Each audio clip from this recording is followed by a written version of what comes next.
el tubo laringotraqueal.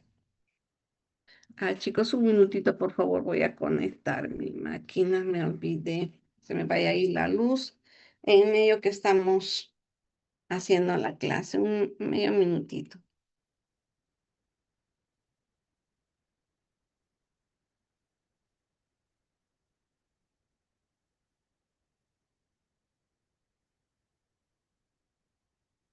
Ya, entonces esto es, digamos, lo normal, lo que, digamos, va a ocurrir durante la formación de estos órganos, ¿no? Pero puede darse una serie, digamos, de alteraciones, ya sea, digamos, por mutaciones genéticas o de repente otros factores que van a influenciar y van a permitir que no se cierre, no se complete, digamos, la formación de este tabique, ¿no? Entonces, al no permitirse, digamos, la tabicación o el cierre, va a haber una comunicación entre lo que es la faringe, el esófago y el aparato respiratorio, la tráquea, ¿no? Entonces, esa comunicación es lo que nosotros posteriormente conocemos como fístulas, ¿no? Es decir, caminitos, comunicaciones entre un órgano y otro. Entonces, puede quedar esto y ya es, digamos, una malformación, ¿no? La falta de cierre de lo que es, digamos, el tabique traqueoesofágico, ¿no? Otras veces hay una serie de malformaciones que vamos a ir viéndolas, pero una de estas y que digamos se considera y son bastante importantes, son las fístulas traqueoesofágicas, ¿no? Entonces, por eso que muchos niños a veces cuando nacen empieza la lactancia y la leche pasa a lo que es, digamos, el aparato respiratorio, ¿no? Y pueden producirse cambios. Pero ahora, gracias, digamos, a los exámenes de ayuda diagnóstica, las ecografías y otros exámenes que se realizan, se puede, digamos, ver si es que el bebé tiene alguna lesión o alguna malformación, ¿no? Entonces, este tubo laringotraqueal, una vez que se ha separado, va a formar, por un lado, lo que es el aparato respiratorio, ¿no? Entonces, ahí vamos a tener la laringe, la tráquea, los bronquios y los pulmones, ¿no? Entonces, desde la tráquea consideramos hacia la parte inferior todo lo que corresponde al aparato respiratorio o a las vías respiratorias bajas, ¿no? Entonces, la laringe va a ser, digamos, uno de los primeros órganos que se forma, ¿no? Entonces, esta laringe va a tener hacia la parte interna un epitelio, ¿no? Este epitelio, en un inicio, va a ser, digamos, un epitelio cúbico que va a proliferar. Posteriormente ya se va a ir diferenciándose, digamos, lo que van a ser las cuerdas vocales verdaderas y falsas, ¿no? Y en estas áreas también va a haber una diferenciación de epitelio. Entonces, en un inicio tenemos la laringe, que va a tener un epitelio entre cúbico a cilíndrico, que empieza a proliferar, ¿no? Y también se van a ir formándose las glándulas laringes.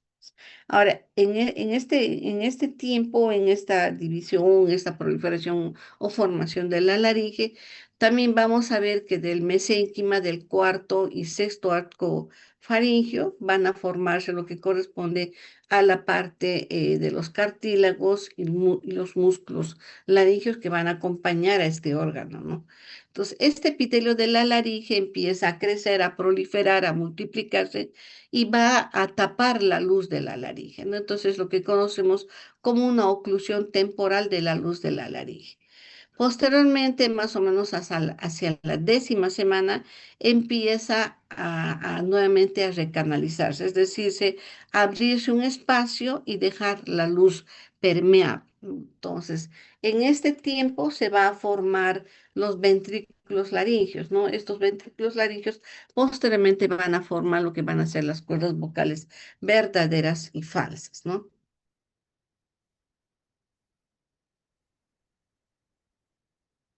Ahora, el crecimiento de la laringe y la epiglotis están más hacia la parte superior, ¿no? Y esto se produce, digamos, con una rapidez, sobre todo ya después del nacimiento, ¿no? Durante los 3 primeros años.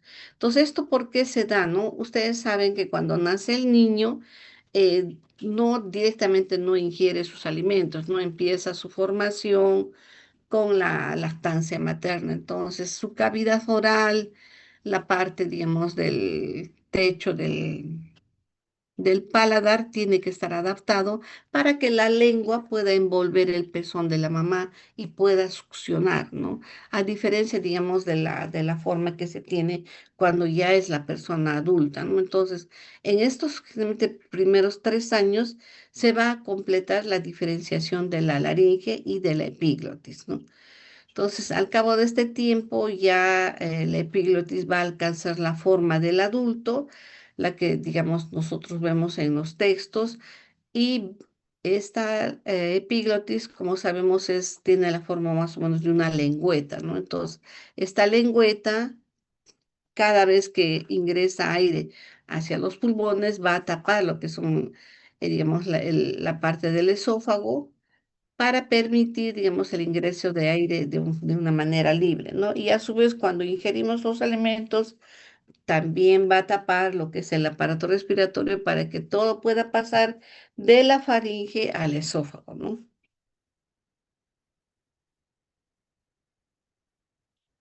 Entonces, acá tenemos más o menos la formación de la laringe que va a generar y va a formar dentro de su estructura una parte que corresponde a lo que es los cartílagos y también lo que corresponde a la parte muscular, ¿no? Entonces, en la parte cartilaginosa vamos a ver que hay una serie de cartílagos y los más resaltantes son los cartílagos tiroideos, el cricoides y el aritenoides, ¿no? En realidad son varios segmentos de cartílago unidos uno con otro de tal forma que van a formar esta estructura que conocemos como laringe, ¿no? Y el mesénquima, la parte osteomuscular, va a generarse a partir del cuarto y sexto arco faríngeo. Entonces, la proliferación endotelial va a significar la parte del epitelio que está hacia la luz, hacia la parte interna, ¿no? Entonces, este epitelio, como habíamos visto en un principio, se llena de células, pero después se recanaliza, ¿no? La recanalización significa que se abre un orificio, se abre un huequito y poco a poco la luz se va ampliando hasta, digamos, ya tener una pared más delgada y una luz que ocupa el mayor espacio, ¿no? Entonces, esta proliferación endotelial con la oclusión y el cierre es temporal, o sea, es por un tiempo nada más, ¿no? Para que luego poco a poco nuevamente se empiece a abrir, se recanalice y esto también contribuye a la formación de los ventrículos laríngeos, ¿no? Y formación de las cuerdas vocales. Acá tenemos en este cortecito los ventrículos laríngeos, está señalando la flechita, lo que va a corresponder a las cuerdas vocales falsas, que son, digamos, la parte más superior, y las más inferiores, que van a ser las cuerdas vocales verdaderas. Entonces, todo este desarrollo también está transcurriendo en horas. Exacto, pues puede ser, digamos, que se pase un tiempo, tal vez algunos minutos, pero más o menos está estandarizado entre qué semana, es decir, entre la tercera y cuarta semana, va a empezar a formarse toda esa parte de la laringe, ¿no? Entonces, la epiglotis va a generarse a partir del tercer y cuarto arco faríngeo, ¿no? Los músculos de la laringe, a su vez, van a formarse a través del cuarto y sexto arcos faríngeos. Y estos van a estar inervados por el nervio vago, ¿no? Entonces acá estamos viéndolo al cuerpo de la lengua, a la parte más o menos ya, pues, todo esto vendría a ser la lengua, ¿no? Entonces, esta lengua también va a elongarse, va a, digamos, a proliferar, va a haber la mitosis, pero igual todo, digamos, a través de esos factores inductores que delimitan, digamos, el desarrollo, ¿no? Si nos pusiéramos a pensar, si no hubiera factores eh, estimuladores e inhibitores, lo que sería es, digamos, que hasta podemos tener una lengua muy larga o, digamos, se generaría desórdenes, ¿no? Entonces, nuestro cuerpo está tan maravillosamente diseñado que todo tiene su tiempo, ¿no? Nada está al azar y todo tiene su función. Entonces, acá estamos viéndolo abierto, ya vemos el orificio laringio, bien, vean acá, es más pequeñito. Acá ya se empieza a abrir, se empieza a permeabilizar y ya se nota más todavía el espacio, ¿no? Entonces, todas estas estructuras también van modificando su posición, su situación, hasta quedar, digamos, como ya es ya la persona adulta y de una manera ya definitiva, ¿no? Entonces, no olvidemos que de la parte del endodermo va a generarse la laringe, del mesodermo se va a generar todo lo que corresponde a los cartílagos y músculos, ¿no? Entonces, el otro órgano que está, digamos, en comunicación y que le sigue a la laringe viene a ser la tráquea. La tráquea también constituye, digamos, una continuidad de la laringe de ese tubo que habíamos visto, ¿no? Entonces, en la tráquea vamos a tener un cambio. No se van a ver tantos cartílagos como que se ve en la laringe. En la tráquea vamos a tener un tubo cilíndrico que va a estar, digamos, rodeado por un anillo cartilaginoso en forma de C, y hacia la parte posterior vamos a tener haces de músculo liso, ¿no? Como que unieran este cartílago que tiene forma de C. Entonces también igual va a tener la parte osteomuscular a la que va a estar adherida la tráquea, ¿no? Entonces la tráquea es un tubo, este tubo hacia la parte posterior va a tener el esófago, y todas las estructuras que le están rodeando a la tráquea generalmente es, digamos, la parte vascular y músculos, ¿no? Entonces, por ahí es que, digamos, alguna malformación que habíamos visto en la falta del cierre puede hacer que haya fístulas o comunicaciones, ¿no? Entonces, el mesodermo en este caso va a formar los anillos cartilaginosos y la parte del músculo liso, al igual que ese tejido conjuntivo que va a formar parte de la submucosa, de los vasos sanguíneos y todos los vasitos que le dan la nutrición a estas estructuras, ¿no? Entonces, el endodermo genera epitelio y glándulas traqueales. Estas glándulas traqueales, ¿cuáles son? Las glándulas seromucosas, ¿ya? Del mesodermo esplásmico vamos a ver que se va a formar la hoja visceral de la pleura, ¿no?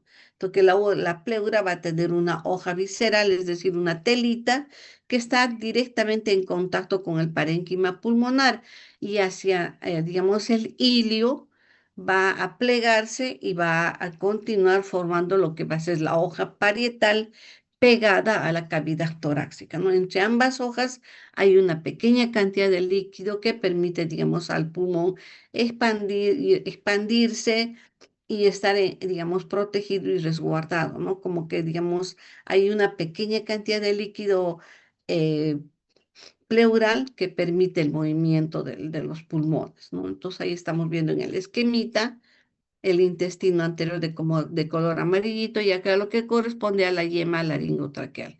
Esta yema, como vemos, a su vez va a formar dos subyemas. El, todo este aparato, digamos que corresponde a la tráquea, ya está separado, está individualizado, ¿no? Entonces, de la yema respiratoria van a salir dos yemas bronquiales que van a formar los bronquios y los pulmones, ¿no? Que van a ser las estructuras que le continúan a la tráquea. Entonces, en un inicio va a ser, digamos, el anillo cartilaginoso que está en la tráquea y los bronquios, tanto derecho e izquierdo, la parte, digamos, extrapulmonar va a tener la misma estructura, ¿ya? Acá en este cortecito estamos viendo un embrión cortado, digamos, de una manera eh, transversal. Acá estamos viendo lo que corresponde ya a la formación del corazón. Acá estamos viendo la formación de los vasos y así esta parte vamos a tener parte del mesodermo. Todo este mesodermo también se va a ir aproximando una lengüeta con la otra para, digamos, tener comunicación y a su vez también permitir el desarrollo de otras estructuras, ¿no? Entonces tenemos la yema pulmonar que va a dar origen a lo que es, digamos, los campos pulmonares, el pliegue pleuropericárdico, es decir, así como el pulmón tiene su telita que le cubre directamente en contacto con el pulmón y la otra telita que le está cubriendo a la cavidad torácica, el corazón también va a tener el pericardio, ¿no? Y el pericardio igual va a tener una hoja visceral y una hoja pleural, que tenemos que tener en cuenta porque esto, digamos, tiene bastante preponderancia en lo que es, digamos, el manejar, por ejemplo, saber cuánto de líquido pleural tenemos, qué pasa si ese líquido pleural se incrementa, entonces vamos a ir viendo que su incremento va a estar relacionado con algunas patologías, ¿no? Y su disminución también con otras. Entonces, ¿qué pasa en algunos fetos cuando se está formando? El líquido amniótico empieza, digamos, a disminuir y al disminuir también va a afectar lo que es, digamos, el desarrollo del aparato respiratorio y el aparato urinario, ¿no? Entonces, todo oligohidramnios o un polihidramnios nos debe, digamos, llevar a tener digamos, en cuenta a estas estructuras, ¿no? Entonces, es importante saber eso, ¿no? Acá tenemos la yema. Chicos, un ratito, por favor. En clase, hijito, te llamo. Estoy en clase, te llamo luego.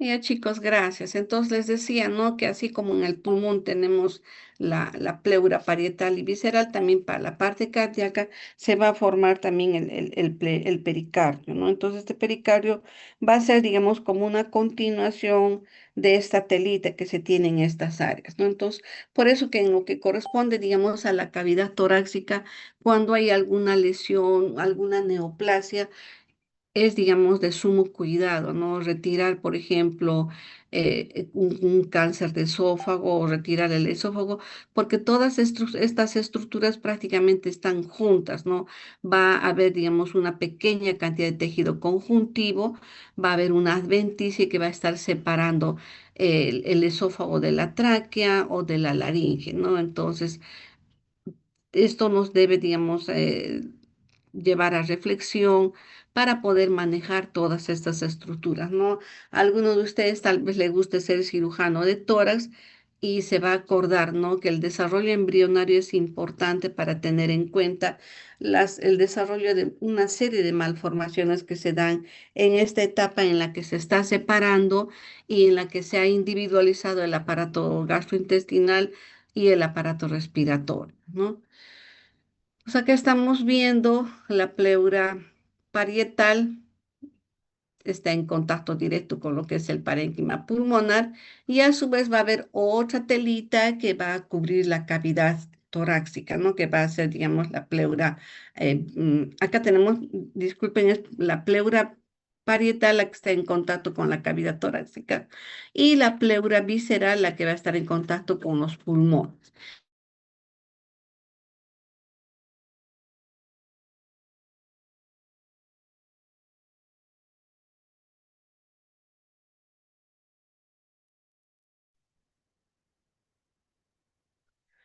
Chicos, ven la pantalla. Sí, doctora. Ya, entonces hemos quedado en esta parte, ¿no? O sea, lo que le estaba explicando es que eh, cada estructura en el tórax está individualizada y están prácticamente adyacentes, no tanto lo que corresponde a lo que es el aparato respiratorio y el tracto gastrointestinal, ¿no? Entonces, si no se, digamos, no se han individualizado, no se han separado estas dos estructuras, va a haber esas comunicaciones, esas uniones que conocemos como fístulas, ¿no? Y también se van a generar otra serie de malformaciones.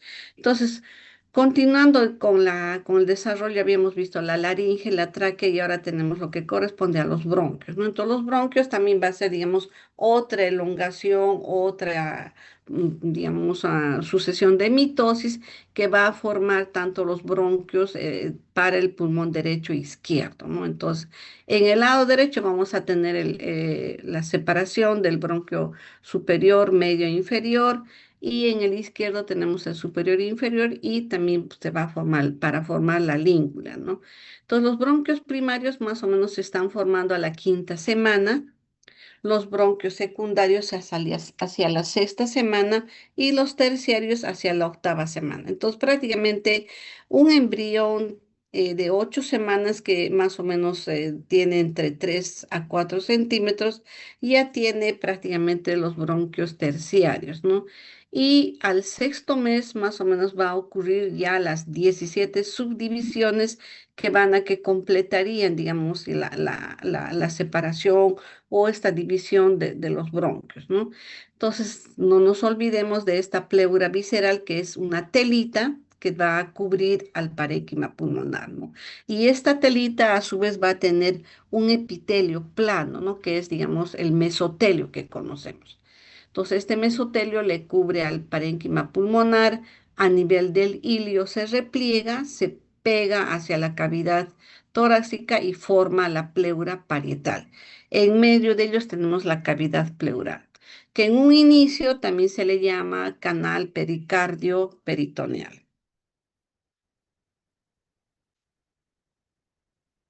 Entonces acá tenemos en otro cortecito, tenemos la tráquea, tenemos los bronquios y las yemitas, ¿no? Que empiezan a, digamos, a generar lo que van a ser los bronquios, ¿no? Tanto para el pulmón derecho como para el pulmón izquierdo.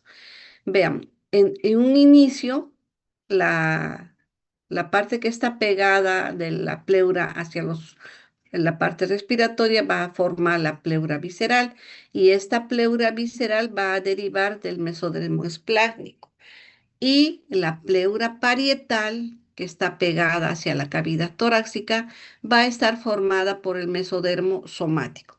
Esto no se olviden, esto es pregunta de examen. Tienen que saber de dónde deriva cada una de las hojas de la pleura. ¿Ya?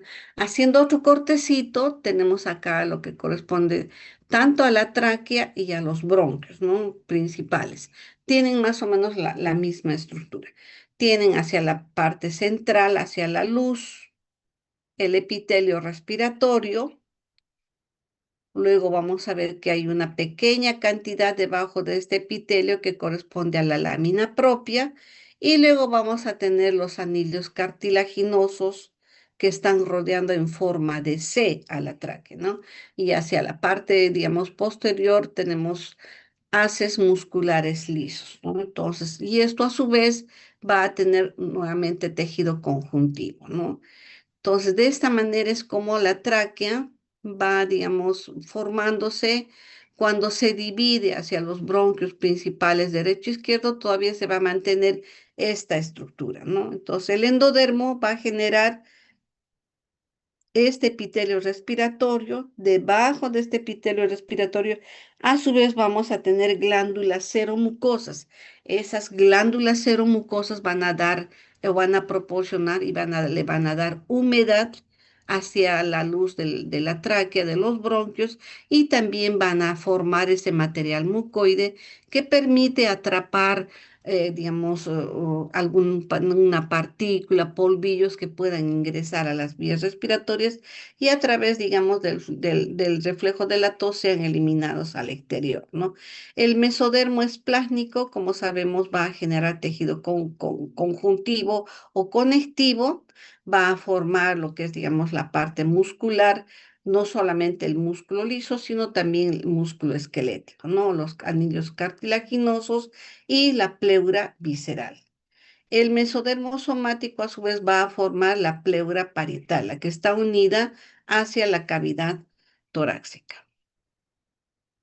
Entonces, estas yemas bronquiales que crecen van a formar a su vez también que crecen hacia la parte lateral, van a formar esos canales pericardio-peritoneales, los cuales van a ser el primordio, o digamos el origen de la cavidad pleural, ¿no? Entonces es ese pequeño espacio que tiene líquido pleural y que permite a los pulmones los movimientos respiratorios, ¿no?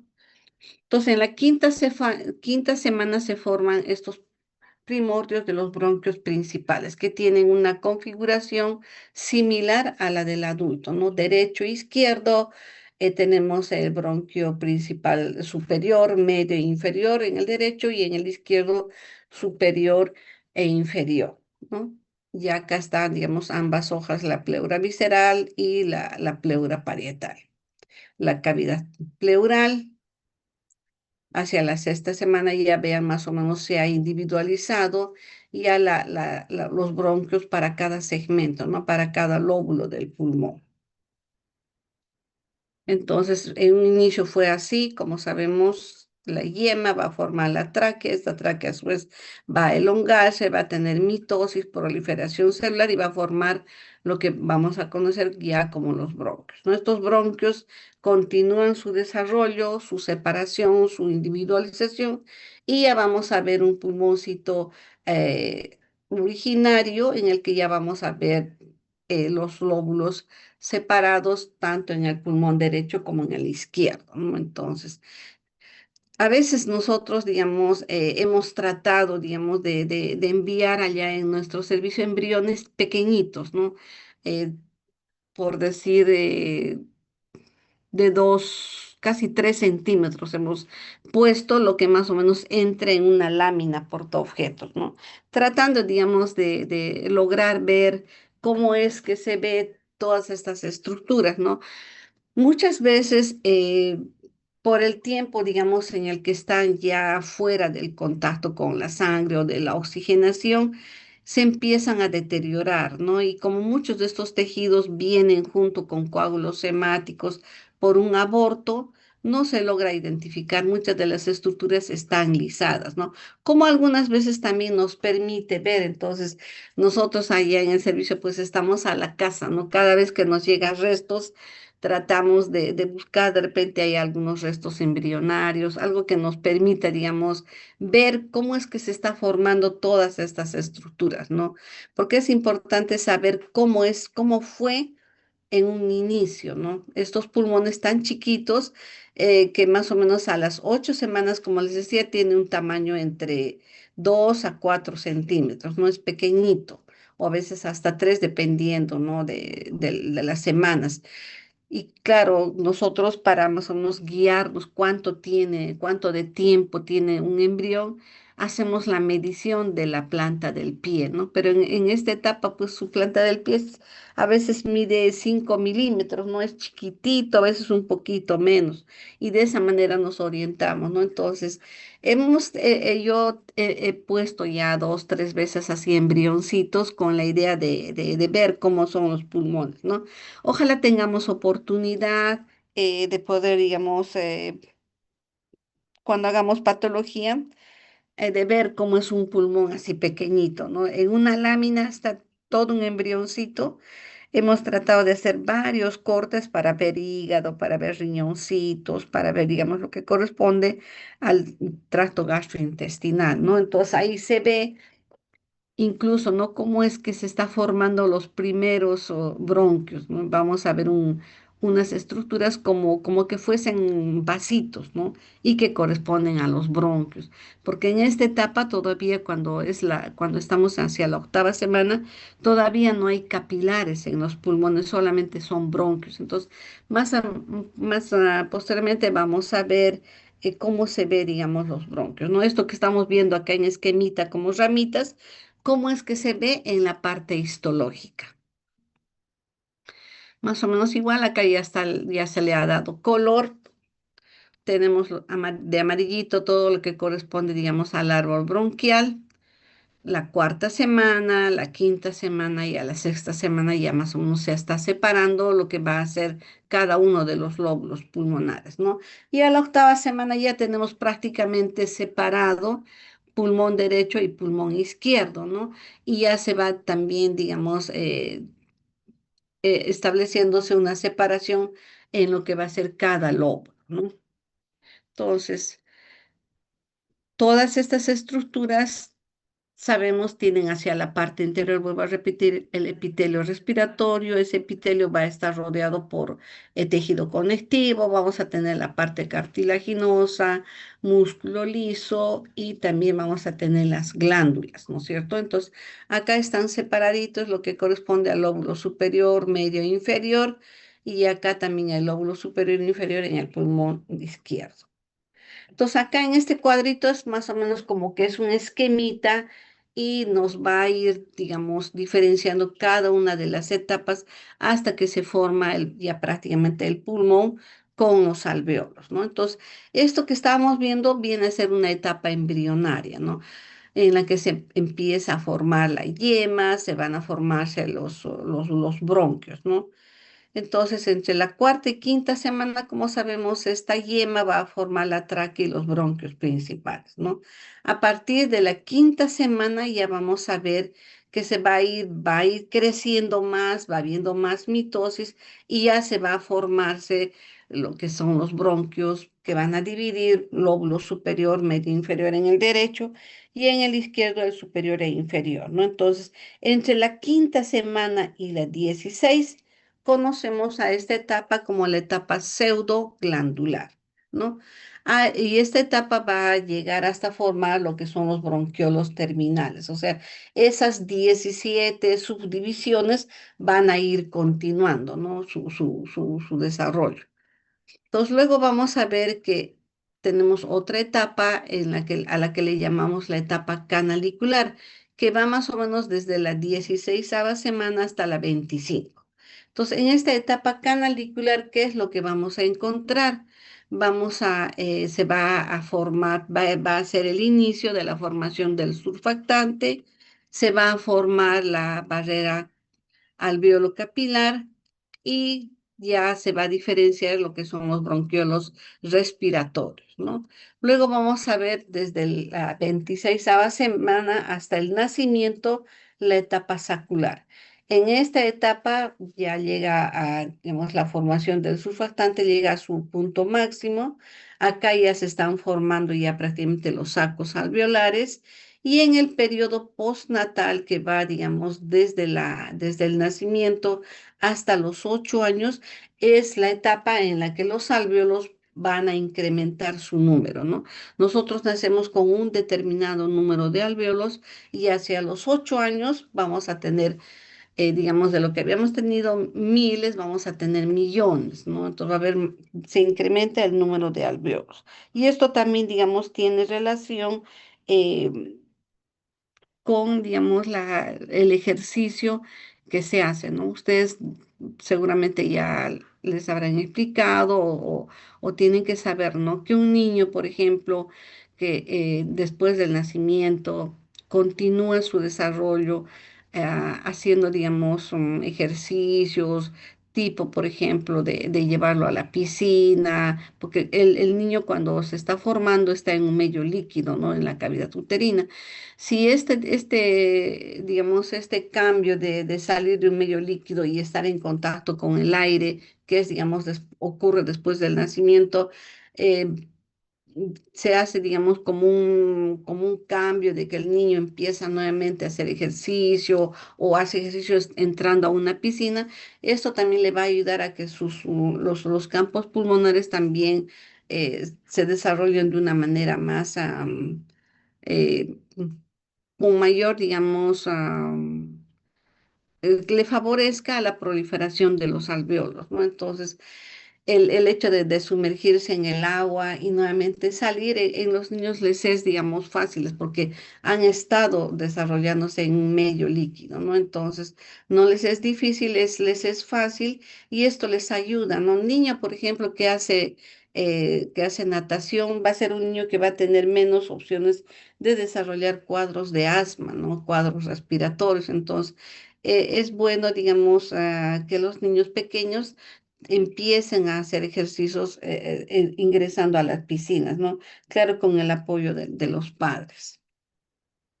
Entonces, estas etapas que hemos visto en el esquemita anterior, vamos a empezar a ir desarrollándolos poco a poco. Entonces, habíamos visto ya la etapa embrionaria, que era entre la cuarta y quinta semana, ¿no?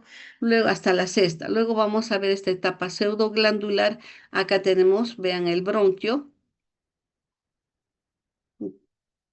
cómo es que se empieza a formar. Vean, al inicio parecen como unos deditos las yemas, y esto que está acá rodeando, ese es el epitelio, ¿no? Un epitelio que posteriormente va a formar el epitelio respiratorio, ¿no? Entonces tenemos lo que son, digamos, ya los bronquios.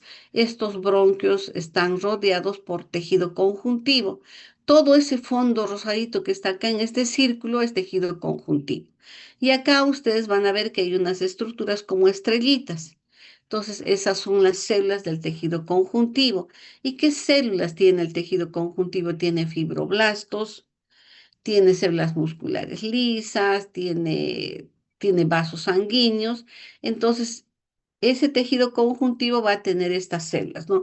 Que en esta etapa prácticamente estas células son indiferenciadas. Por eso se las dibuja como si fueran estrellitas. Solamente se les da la denominación de células del tejido conjuntivo, porque conforme va a ir avanzando el desarrollo, van a ir diferenciándose. Unas serán fibroblastos, otras serán fibras musculares lisas, otras esqueléticas, ¿no? En un inicio son solamente células del tejido conjuntivo. Y acá estamos viendo otras estructuras, ¿no? Que aparecen como unos huequitos. Estos de acá corresponden a la parte vascular, son los capilares sanguíneos, ¿no? Y vean, en esta etapa pseudoglandular, todavía, digamos, están lejos de aproximarse a lo que es, digamos, el bronquio, ¿no? Entonces están más alejados los capilares, están dispersas las células del tejido conjuntivo hasta la 16ª semana, que es la etapa pseudoglandular, ¿no? Luego vamos a ver con la continuación del desarrollo, y vean, acá solamente teníamos dos extremos, ¿no? En la etapa canalicular vamos a ver que ya se ha dividido. Ya tenemos tres subdivisiones, ¿no? Vean ustedes cómo se va dividiendo esta división de lo que son los bronquios. Vemos acá, por ejemplo, había menos capilares, acá tenemos más capilares y más células del tejido conjuntivo. Hasta la 26ª semana se va a ir, digamos, desarrollando estas estructuras, ¿no? Luego vamos a tener la etapa sacular, en la que ya se forman más divisiones, ¿no? Acá eran tres y vean acá, ¿no? Cada una de ellas a su vez está dividiéndose y está haciendo, digamos, una separación, ¿no? Y aquí en esta etapa sacular vamos a ver que los capilares prácticamente se han aproximado a lo que son los bronquios,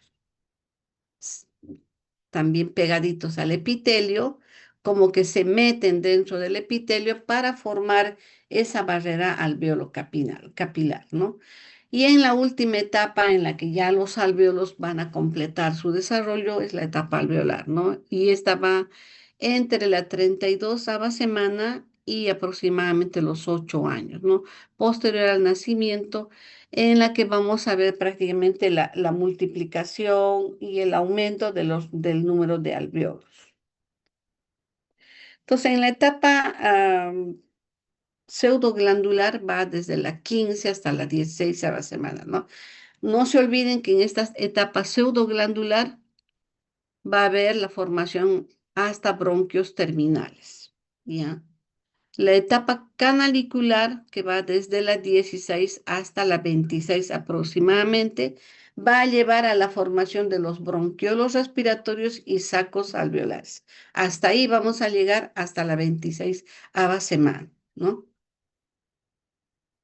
Entonces, en resumen, en esta etapa pseudoglandular que va desde la 5, algunos textos hacen mención hasta la 16, otros hasta la 17ª semanas, van a formarse de un inicio las yemas bronquiales, se va a formar la pleura visceral, la pleura parietal, los bronquios principales quinta semana y los terciarios más o menos hasta segmentarios hasta la séptima semana, ¿no?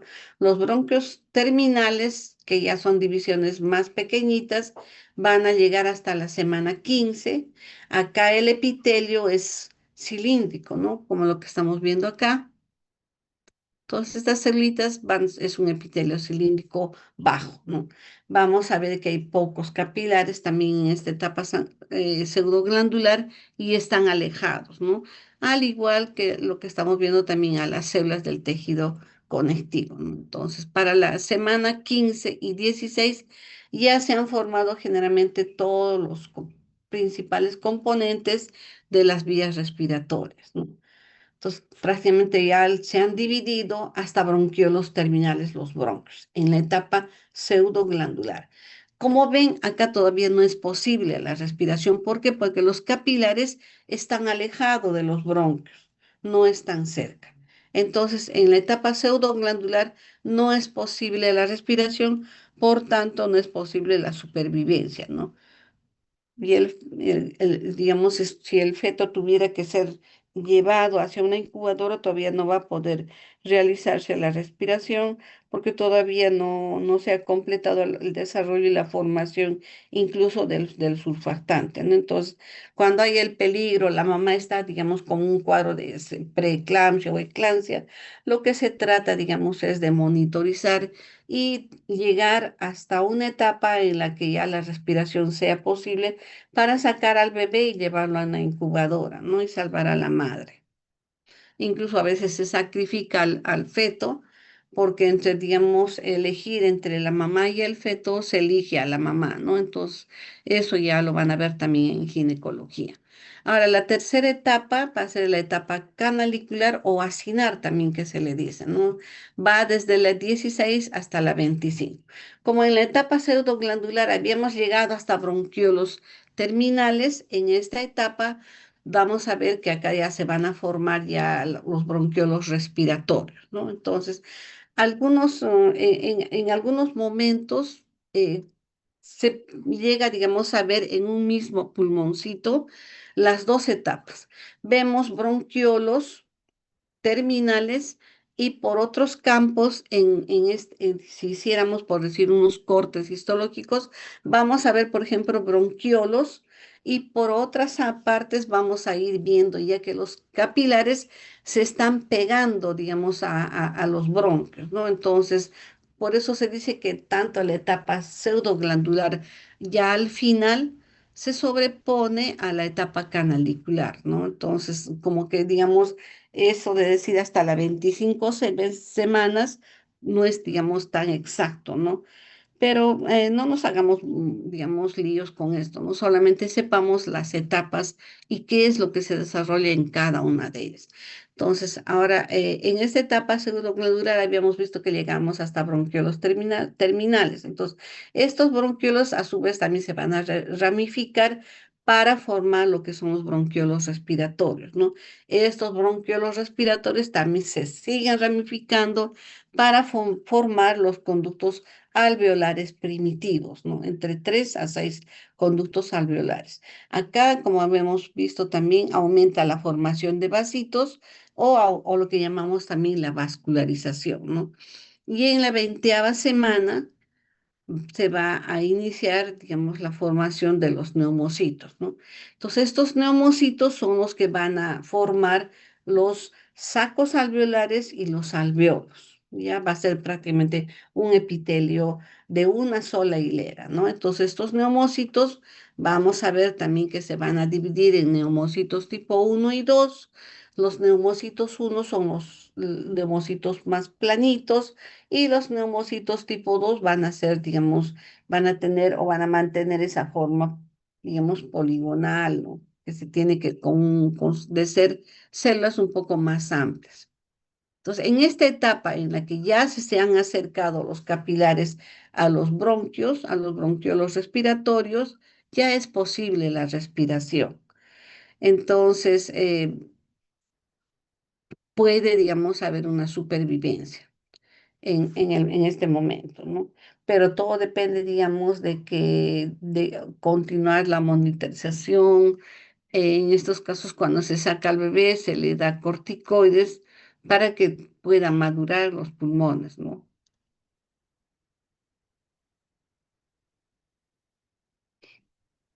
No se olviden, el fondo rosadito es tejido conectivo, los capilares, ¿no? Entonces, en un inicio va a ser un epitelio cúbico simple.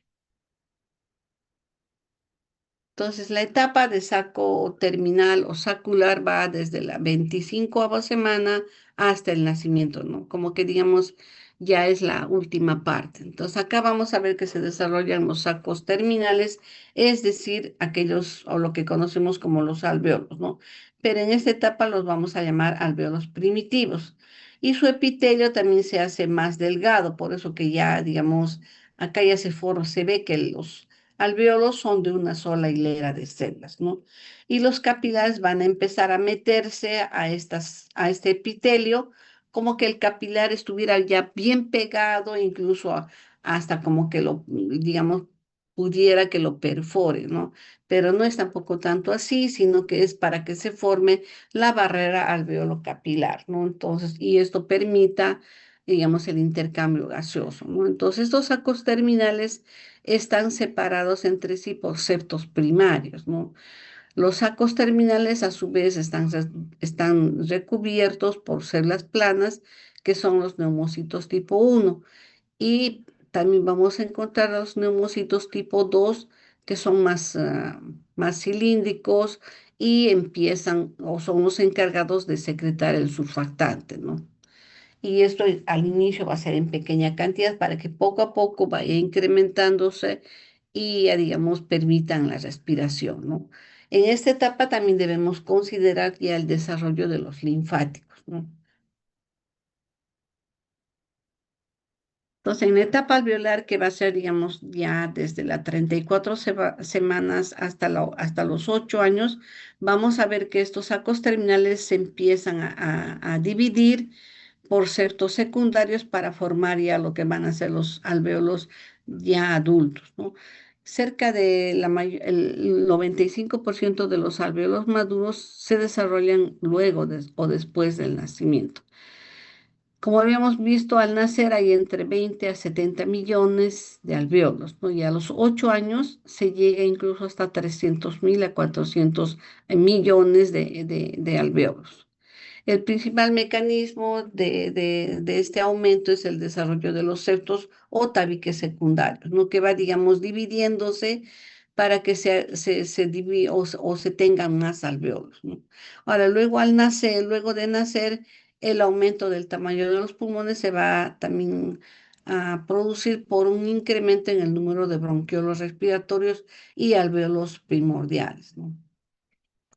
El desarrollo también, digamos, de las colaterales alveolares se va a dar en esta etapa, ¿no?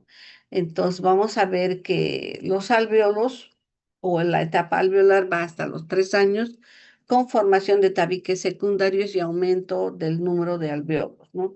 Vamos a ver ya también la maduración microvascular, va a haber una hiperplasia, un incremento en el número de células, ¿no? A su vez, también desde los 3 hasta los 8 años, lo que va a hacer es aumentar de tamaño los alvéolos, ¿no? Estos sacos alveolares o espacios alveolares también se incrementan en el tamaño. Entonces, acá tenemos los sacos terminales, estos son los capilares, y en la 26ª semana ya se van, digamos, aproximando hacia la pared del bronquio, ¿no? Para formar ya, digamos, estas estructuras que van a formar la barrera alveolo-capilar, ¿no? Entonces acá vamos a tener una diferenciación de células alveolares tipo 1 y tipo 2, ¿no? El tipo 1 van a ser los neumocitos tipo 1, el tipo 2 los macrófagos o, digamos, las células encargadas de producir el surfactante, ¿no? En la etapa alveolar va, digamos, desde los 8 meses hasta la niñez, ¿no? A partir, digamos, de la 34ª semana, que ya es cercana, digamos, al nacimiento, la cantidad de surfactante ya es, digamos, adecuada y suficiente para que pueda, digamos, lograrse rescatar al bebé si es que estuviera, digamos, en riesgo, colocarlo en una incubadora porque ya, digamos, la ventilación lo va a hacer él solo, ¿no? Entonces, en la primera respiración, cuando el niño nace, cuando es, digamos, ocurre el trabajo de parto, el niño sale, o digamos, cuando se hace una cesárea y se retira al niño, el líquido que todavía está en las fosas nasales, en la cavidad oral y parte también de lo que está digamos, en la tráquea, en la laringe, todo esto se tiene que retirar, ¿no? A través, digamos, de aspiraciones que se le hace al bebé para retirar todo el moco y dejar permeables las vías respiratorias, ¿no? Entonces, ocurren 6 divisiones extras del árbol bronquial, porque normalmente sabemos que son 23, y esto va a llevar, digamos, a la formación de estructuras cada vez más pequeñas que ayudan bastante, digamos, para entender todas estas estructuras, ¿no? Acá estamos viendo una imagen ya de un corte histológico en el que estamos viendo un espacio alveolar. Estamos viendo cada uno de estos huequitos, viene a ser, digamos, los alvéolos, y como verán, cada uno de los huequitos tampoco está, digamos, suelto, ¿no? Tienen otros tejidos que participan en su desarrollo. Estamos viendo algo de músculo liso, también estamos viendo leche de... Ya. Entonces, acá periodo alveolar. Estos son los cortes histológicos que les decía, ¿no? En la etapa pseudoglandular, como habíamos visto, es la formación de los bronquios, ¿no? Entonces, todas estas estructuras que ustedes ven acá como tubitos corresponden a los bronquios. Y todo el fondo ya sería el estroma, ¿no? Entonces, acá vemos desde pequeñitos hasta estructuras más tubulares van a corresponder a los bronquios. Entonces, el corte hace que se vea alargadito, como también va a hacer que se vea, digamos, como un espacio, ¿no? Como un agujerito. Entonces, acá se están formando los bronquios. Acá tenemos a mayor aumento, todas esas estructuras son bronquios. Y así es, digamos, cuando se hace un corte histológico de un feto, vamos a ver así los bronquios, ¿no? Como unos canalitos, como unos huequitos tapizadas por el epitelio respiratorio, y por fuera se ve, digamos, la parte del estroma. Acá tenemos otro ya mayor aumento, mayor acercamiento. Entonces va esta etapa pseudoglandular, como ven, por ejemplo, es el texto de donde he sacado estas imágenes, dice hasta la 17ª semana. Otros dicen hasta la 16, ¿no? Porque hay como que hubiera una superposición entre la etapa pseudoglandular y canalicular, ¿no? Acá las vías respiratorias están cubiertas por células todavía cúbicas, indiferenciadas, y contienen glucógeno. Como vemos, no hay vasitos, son solamente bronquios. Ahora, la etapa que le sigue, como sabemos, es la etapa canalicular. Acá, por ejemplo, hace mención hasta la 27ª semanas, ¿no? Otros hasta la 25 o 26. Eso es variable, no es exacto. Acá tenemos ya los bronquios han proliferado más, ya se empiezan a formar otras estructuras que son, digamos, los vasitos, ¿no? Acá, digamos, a mayor aumento vemos ya la luz del bronquio, acá están sus divisiones, acá hay otra separación, otra división, acá otro también mayor aumento, todo lo que corresponde a la parte respiratoria. Y acá vemos que están los capilares, por ejemplo, ya se están aproximando, ya se están más cerca hacia la parte, digamos, de los bronquios, ¿no? Entonces van acercando los capilares cada vez más. La otra etapa es la etapa sacular, y así es, digamos, como se ve en el corte histológico, ¿no? Entonces esto está más o menos desde la semana 23 a 36. Tenemos estos espacios grandes que, digamos, corresponden a subdivisiones del el hilio, ¿no? Entonces, ¿qué más vamos a tener? Cuando, digamos, la persona inhala sustancias tóxicas o que le hace daño, puede también afectarse, digamos, la formación de estas estructuras, ¿no? Entonces, acá en esta fase sacular ya se empiezan a formar las bolsitas, los sacos. Acá tenemos una, acá otra, ¿no? Y así se van formando. Vean, los capilares están pegados a la pared. Ya. Acá hay un contacto más cercano entre los capilares y la luz de las vías respiratorias, ¿no? Al verlos ya casi juntos, va a permitirse la respiración, ¿no? Los prematuros pueden sobrevivir debido, digamos, a la falta o a la producción del surfactante que va a ser a cargo de los neumocitos tipo 2, ¿no? Que empieza más o menos en la 20ª semana. Acá tenemos, vean, otro, este es un bronquio. Y en esta otra imagen vamos a ver, digamos, a esos espacios alveolares ya formando los sacos, ¿no?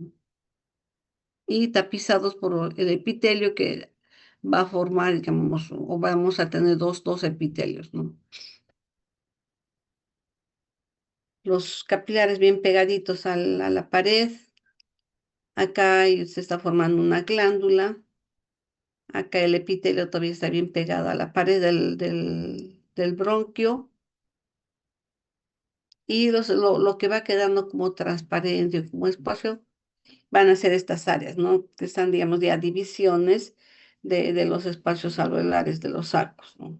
Y acá ya estamos viendo ya prácticamente que los capilares se han pegado a la membrana o, digamos, a estos alvéolos respiratorios, ¿no?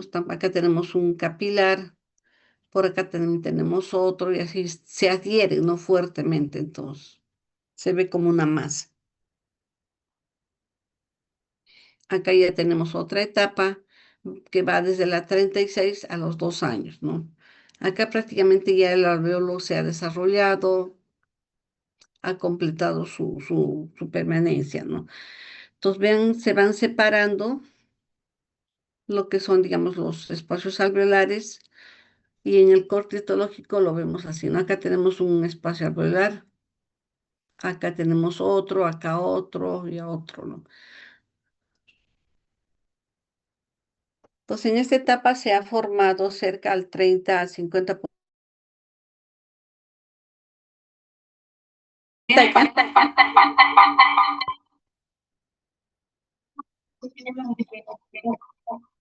Ahí voy a ver, ya.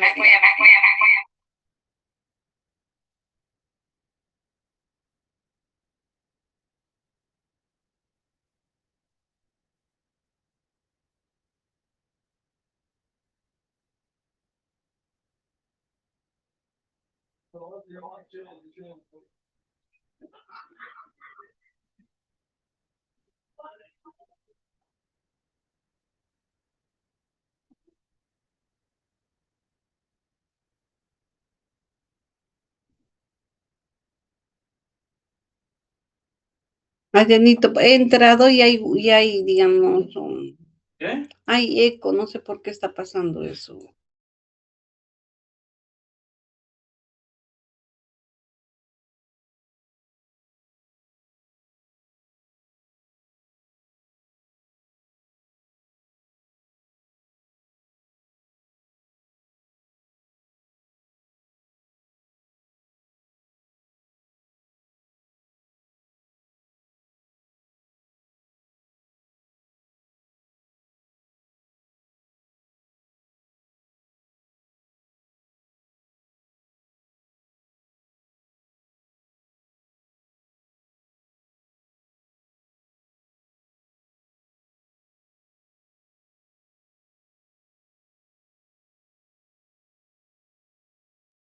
Chicos, ¿me escuchan?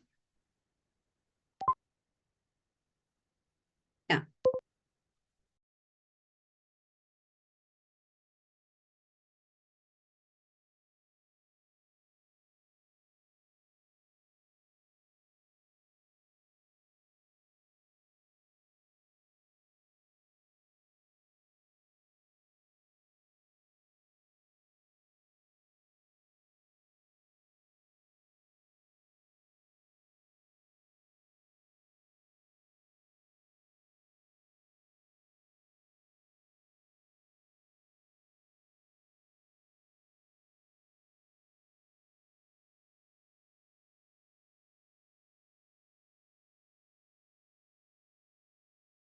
Doctor, ¿está hablando? ¿Por qué no se le escucha?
Doctora, disculpe, su micro está apagado.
A ver, chicos, ¿me escuchan?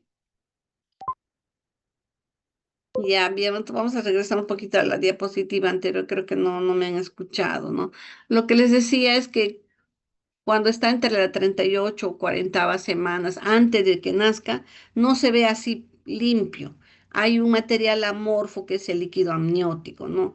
Y ese líquido amniótico también tiene algunos otros elementos. Puede haber incluso epitelio del propio bebé acá adentro, ¿no? Se puede ver. Entonces, una vez que empieza ya la respiración, este exceso de líquido amniótico que está acá adentro, va siendo retirado por los linfáticos, poco a poco hasta dejar libre los espacios alveolares, ¿no? Y ya lo vamos a ver también ya así bien despejados cuando ya es, digamos, tiene mayor tiempo, ¿no? Ya, digamos, pasando días, semanas, ya se va limpiando poco a poco y va quedando todo libre los espacios alveolares, ¿no? En un inicio es así como lo que está acá en este campo podemos ver, ¿no? Todavía no está tan abierto, tan libre, hay incluso restos celulares ahí, ¿no? Entonces ya cuando por ejemplo, ya tiene 2 años a más, los vamos a ver ya libres, ¿no? Y es como normalmente se debe ver un espacio alveolar. Un espacio alveolar debe ser vacío, no tiene que haber líquido, no tiene que haber sangre, porque es, digamos, donde entra el aire y donde se realiza el intercambio gaseoso, ¿no? Entonces, en esta etapa prácticamente se ha formado entre el 30 y 50% de los alveolos. Entonces, el surfactante les decía que más o menos inicia su formación entre la 20 y 22 semanas, ¿no? Pero los niveles máximos ya los vamos a ver en la 35 semana. Por eso que a partir de esta semana ya puedes realizarse, por ejemplo, al cesáreas o pues ya se puede sacar al bebé y colocarlo en la incubadora hasta que complete sus 40 semanas o tal vez 38 en el que ya, digamos, se le puede acercar a la mamá y puede respirar para, digamos, ya estar, digamos, más libre de estos equipos o aparatos, ¿no? Que le ayudan a madurar y poder respirar. Entonces, este surfactante empieza, digamos, a lubricar y va a permitir que los espacios alveolares estén constantemente abiertos, no se colapsen. Esa en realidad va a ser la función del surfactante, ¿no? Ahora, otra cosa que tenemos que recordar también es que el líquido amniótico, como sabemos, es el medio líquido en el que está desarrollándose el bebé, ¿no? Entonces, este líquido amniótico va a tener también, digamos, algunos otros componentes, ¿no? Vamos a ver, por ejemplo, que va a tener orina en un 70% y en un 30% va a ser el líquido pulmonar, ¿no? Entonces, todo este líquido también va a ser retirado, como les decía, para dejar libre las vías respiratorias, ¿no? Y el niño pueda, digamos, ventilar o respirar de una manera ya normal. Entonces, acá estamos solamente haciendo un recuerdo, ¿no? Al nacimiento, el espacio ocupado por el líquido pulmonar debe ser ocupado por aire, ¿no? Lo que les decía. Su producción se detiene durante el trabajo de parto y el nacimiento por acción de las catecolaminas. El líquido pulmonar va a ser eliminado por tres vías. Uno por la nariz y la boca, debido a la presión ejercida al pasar por el canal del parto o el canal vaginal, ¿no? El otro por los linfáticos y también por los capilares pulmonares, que digamos va a ser la ruta principal. Ahora vamos a ver algunas de las malformaciones que se pueden desarrollar durante esta etapa embriológica, ¿no? Normalmente sabemos que una vez que se ha separado la tráquea y el esófago, están cada una de ellas individuales, ¿no?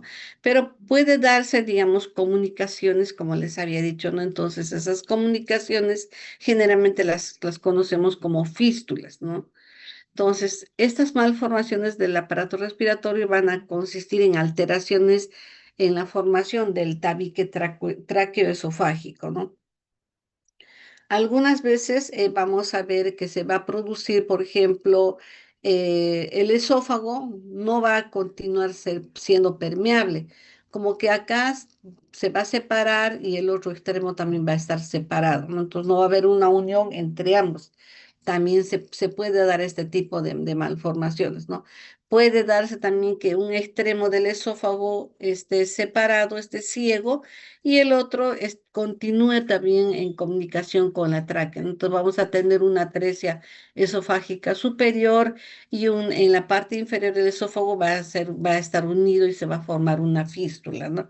Puede ser que, digamos, haya una comunicación, como lo que se ve acá entre la tráquea y el esófago, sea solo una fístula.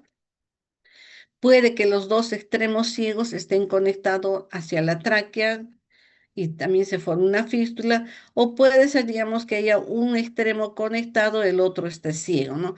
Todas estas malformaciones pueden ser, digamos, reparadas quirúrgicamente con cirugía. Los cirujanos pediatras generalmente permeabilizan estos extremos, los dejan libres y de esa manera el niño puede desarrollar o continuar su vida de una manera normal, ¿no? Se observan estas malformaciones y ahora ya con los avances que tenemos, vemos que incluso intraútero los llegan a tratar, digamos, de hacer las reparaciones, ¿no? Yo en algún momento dije, ¿cómo va a ser posible que si el bebé está dentro del vientre de la madre, se haga este tipo de operaciones? Y sí, ¿no? Hace unos meses estuve escuchando unas charlas y acá en Perú ya están ya realizando ese tipo de reparaciones, ¿no? Para tratar, digamos, de que el niño cuando nazca no tenga ningún problema, ¿no? Ya todo esto esté ya permeable, libre y separado e individualizado cada una de las estructuras, ¿no? Vean, así es como se producen las atresia y esto también son los exámenes de ayuda diagnóstica, nos permiten, digamos, determinar y ver en qué momento se hace la corrección para que el niño pueda continuar su desarrollo normal, ¿no? Así se ven, vean, ¿no? El esófago queda un extremo ciego, acá está la fístula, pueden los dos extremos, por ejemplo, estar separados. ¿No? Entonces, cuando el niño ingiere los alimentos, no pasa, se queda acá y luego regurgita, ¿no? O puede ser también que haya tomado y al haber la fístula pasa el contenido alimentario hacia los pulmones, ¿no? Pudiéndose producir incluso cuadros neumónicos o abscesos, ¿no? Puede darse esta otra malformación también que va a tener como un canal, un canalito, como un tubito unido hacia la tráquea y el otro extremo del esófago esté ciego, ¿no? O pueden darse, digamos, esta situación en que un segmento del esófago esté conectado directamente con el esófago y la parte distal o la parte inferior igualmente haga hacia otra porción del esófago, ¿no? Entonces, también dentro de las malformaciones que se observa son las agenesias pulmonares, ¿no? Entonces, puede que de repente la yema pulmonar pase al lóbulo derecho o izquierdo, no desarrolle, entonces no vamos a tener la presencia de un pulmón y eso es lo que se conoce como agenesia pulmonar, ¿no? Acá estamos viendo oscurito, es porque el pulmón tiene aire, ¿no? Vemos la trama broncovascular, pero en este otro lado no vemos, ¿no? Hay ausencia del pulmón. Acá está lo que les decía, ¿no? Las alteraciones también que se pueden dar a nivel de los bronquios, no solamente es en el esófago. Vean, pueden haber ramificaciones anormales, la presencia de múltiples segmentaciones de los lóbulos pulmonares y lo que se hace también con la ayuda del contraste es determinar, ¿no? Si estas segmentaciones son normales o hay, digamos, hay subdivisiones más marcadas que se dan sobre todo hacia las partes distales, ¿no? Entonces acá tenemos también otro síndrome que ahora le conoce como el Bacterel, en el que vamos a ver que se ha visto que malformaciones que se dan en diversos órganos, incluidos el aparato respiratorio, pueden, digamos, se pueden observar en algunos niños y a los que se les tiene que, digamos, corregir, ¿no? Esta asociación de Bacter se va a dar, digamos, con malformaciones a nivel, digamos, de las vértebras, atresias del canal anal, lesiones a nivel del corazón, fístulas, comunicaciones entre la tráquea y el esófago. Pueden haber anomalías renales y también puede ser, digamos, lesiones a nivel de las partes distales de los miembros, ¿no? Tanto de los miembros superiores e inferiores, o es decir, lesiones a nivel de las manos y de los pies, ¿no? Como lo que estamos viendo acá, una polidactilia se pueden dar, digamos, malformaciones renales como un riñón pélvico o puede darse, digamos, duplicación de uréteres, agenesia renal, se puede dar una serie de malformaciones y por eso que se le da esta asociación de Bacter, ¿no? Bien, chicos, hasta acá habríamos llegado. Gracias por vuestra atención. Si tuvieran alguna pregunta, ¿no? Ahorita te paso, Cristina, el PPT para que lo puedan compartir.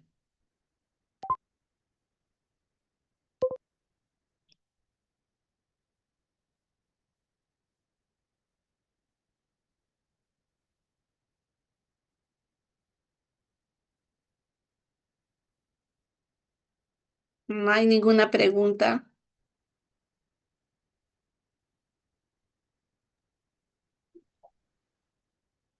Creo que no, doctora. Muchísimas gracias. Ya, chicos, cuídense bastante. Ahorita te paso, Cristina, el PPT para que lo puedas tener, ¿ya? Bendiciones a todos. Gracias. Ya me avisan cuándo es vuestro examen para pasar las preguntas. Creo que es a la próxima semana, ¿no? Ah, ya. Listo. Gracias por avisarme. Ya, chicos, bendiciones a todos. Cuídense bastante. Ya nos estamos viendo. Igualmente,